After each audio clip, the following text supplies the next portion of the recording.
জয় যিশু। প্রার্থনা সম্পর্কে সাধু পৌল কি শিক্ষা দিয়েছিলেন? প্রার্থনা সম্পর্কে সাধু পৌল কি শিক্ষা দিয়েছিলেন? সাধু পৌল কাদের জন্য আমাদের প্রার্থনা করতে বলেছিলেন? সাধু পৌল কাদের জন্য আমাদের প্রার্থনা করতে বলেছিলেন? প্রথমত রাজাদের ও উচ্চ পদস্থ সকলের নিমিত্ত। প্রথমত রাজাদের ও উচ্চ পদস্থ সকলের নিমিত্ত। প্রথম তিমোথী 2:2 প্রথম তিমোথী 2:2 কারণটি সুস্পষ্ট, যাতে আমরা অর্থাৎ খ্রিস্টানুসারীরা সব দিক থেকে শান্তিতে, নিশ্চিন্তে, সততা এবং সম্মান নিয়ে জীবনযাপন করতে পারি। প্রথম তিমোথী 2:2 যাতে আমরা সকল খ্রিস্টানুসারীরা সব দিক থেকে শান্তিতে, নিশ্চিন্তে, সততা এবং সম্মান নিয়ে জীবনযাপন করতে পারি। সাধু পৌল বলছেন এই প্রার্থনাই সুন্দর। প্রথম তিমোথী 2:3 সাধু পৌল বলছেন এই প্রার্থনাই সুন্দর। প্রথম তিমোথী 2:3 কারণ ঈশ্বর চান সমস্ত মানুষ যেন মুক্তি লাভ করে। কারণ ঈশ্বর চান সমস্ত মানুষ যেন মুক্তি লাভ করে। প্রথম তিমোথী 2:4 প্রথম তিমোথী 2:4 আধ্যাত্মিক সংগ্রামের মধ্য দিয়েই দেশের পুনর্জাগরণ আসে। আধ্যাত্মিক সংগ্রামের মধ্য দিয়েই দেশের পুনর্জাগরণ আসে। এফেসীয় 6:12 এফেসীয় 6:12 দানিয়েল 10:12 থেকে 14 এবং 20 পদ পর্যন্ত। দানিয়েল 10:12 থেকে 20 পদ পর্যন্ত যদি পড়ি আমরা দেখতে পাবো। আসুন ঈশ্বর প্রদত্ত অস্ত্রগুলিকে কাজে লাগাই। আসুন আমরা সবাই মিলে ঈশ্বর প্রদত্ত অস্ত্রগুলিকে কাজে লাগাই। 2 করিন্থীয় 10:3 থেকে 5 পদ। 2 করিন্থীয় 10:3 থেকে 5 পদ। দ্বিতীয়ত অধ্যবসায়ের সঙ্গে সজাগ থেকে পূর্ণজনদের জন্য মিনতি জানাতে। দ্বিতীয়ত অধ্যবসায়ের সঙ্গে সজাগ থেকে পূর্ণজনদের জন্য মিনতি জানাতে। এফেসীয় 6:18 পদ। এফেসীয় 6:18 পদ। সাধু পৌল আমাদের শিখিয়েছেন সমস্ত পৃথিবীর ঐশ্বরিক মণ্ডলীর জন্য আমরা যেন প্রার্থনা করি।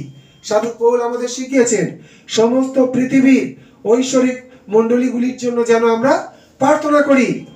মণ্ডলীর জন্য এফেসীয় 1:16 পদ। মণ্ডলীর জন্য এফেসীয় 1:16 পদ। রোমিও 1:9 পদ। রোমিও 1:9 পদ। প্রথম থিসসলুনিকীয় 1:3 পদ। প্রথম থিসসলুনিকীয় 1:3 পদ। কলসীয় 4:12 পদ। কলসীয় 4:12 পদ। এবং ব্যক্তি মানুষের জন্য দ্বিতীয় তিমোথী 1:3 পদ। দ্বিতীয় তিমোথী 1:3 পদ। কি প্রার্থনা করতে হবে তা তিনি জানতেন। কি প্রার্থনা করতে হবে তা তিনি জানতেন। আমাদের পরস্পরের জন্য প্রার্থনা করা কতই না প্রয়োজন। আমাদের পরস্পরের জন্য প্রার্থনা করতে হবে, কারণ পরস্পরের জন্য প্রার্থনা করা কতই না প্রয়োজন। যাকোব 5:1 পদ। যাকোব 5:1 পদ। তৃতীয়ত তোমরা প্রার্থনা করে আমাদের সাহায্য করো। তোমরা প্রার্থনা করে আমাদের সাহায্য করো। 2 করিন্থীয় 1:1 পদ। 2 করিন্থীয় 1:1 পদ। পরিচর্যাকারীদের জন্য অর্থাৎ প্রেরিত, ভবিষ্যৎ যারা কথা বলেন, ভবিষ্যৎবাণী যারা বলেন, ভাববাদী প্রচারক যারা ভাববাণী বলেন, সুসমাচার প্রচারক, পালক এবং শিক্ষক, তাদের জন্য প্রার্থনা করতে হবে। তাহলে ভাববাদীদের জন্য প্রার্থনা করতে হবে, প্রেরিতদের জন্য করতে হবে, পালকদের জন্য প্রার্থনা করতে হবে, শিক্ষকদের জন্য প্রার্থনা করতে হবে। প্রার্থনা করা আমাদের প্রার্থনা জীবনের একটা গুরুত্বপূর্ণ দিক। আমাদের জীবনের একটা গুরুত্বপূর্ণ দিক হলো প্রার্থনা। সাধু পৌল উপলব্ধি করেছিলেন খ্রিস্টের জন্য যে সেবাব্রতে তিনি ব্যাপৃত ছিলেন, অন্য খ্রিস্ট বিশ্বাসীদের প্রার্থনা তাকে সাহায্য করেছিল। সাধু পৌল উপলব্ধি করেছিলেন যে খ্রিস্টের জন্য যে সেবাব্রত তিনি নিয়েছিলেন এবং যে সেবাব্রতে তিনি ব্যাপৃত হয়েছিলেন, অন্য খ্রিস্ট বিশ্বাসীদের প্রার্থনা তাকে সাহায্য করেছিল। অন্য খ্রিস্ট বিশ্বাসীরা সাধু পৌলের জন্য যে প্রার্থনা করেছিলেন সেটা সাধু পৌলের জীবনে কাজে লেগেছিল।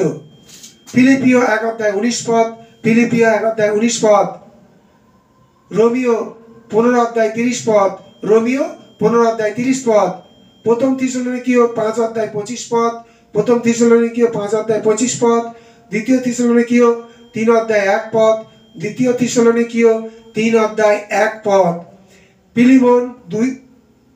Philemon, কলসীয় 4:3, Philemon 2:2, কলসীয় 4:3। চতুর্থত, তোমাদের কাছে যারা ঈশ্বরের বাক্য প্রচার করে গেছেন, তোমাদের কাছে যারা ঈশ্বরের বাক্য প্রচার করে গেছেন তাদের কথা স্মরণ করো। তোমাদের কাছে যারা ঈশ্বরের বাক্য প্রচার করে গেছেন তাদের কথা স্মরণ করো। আমাদের কাছে যারা ঈশ্বরের বাক্য প্রচার করে গেছেন তাদের কথা আমাদেরকে স্মরণ করতে হবে। ইব্রিয় 13:17, ইব্রিয় 13:17।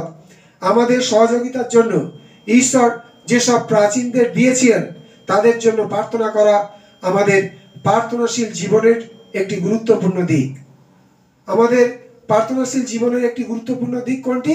না, আমাদের সহযোগিতার জন্য ঈশ্বর যেসব প্রাচীনদের দিয়ে গেছেন তাদের জন্য প্রার্থনা করা আমাদের প্রার্থনাশীল জীবনের একটি গুরুত্বপূর্ণ দিক। তাদের জন্য ঈশ্বরের কাছে আমাদের প্রার্থনা করতে হবে। সেই সব প্রাচীনদের জন্য ঈশ্বর যেন তাদের বিজ্ঞতা দান করেন, ঈশ্বর যেন সেই সব প্রাচীনদের বিজ্ঞতা দান করেন এবং তাদের সেবাব্রত সম্পন্ন করার জন্য যেন কর্তৃত্ব দেন, এবং সেই সব প্রাচীনদের সেবাব্রত সম্পন্ন করার জন্য ঈশ্বর যেন তাদের কর্তৃত্ব দেন।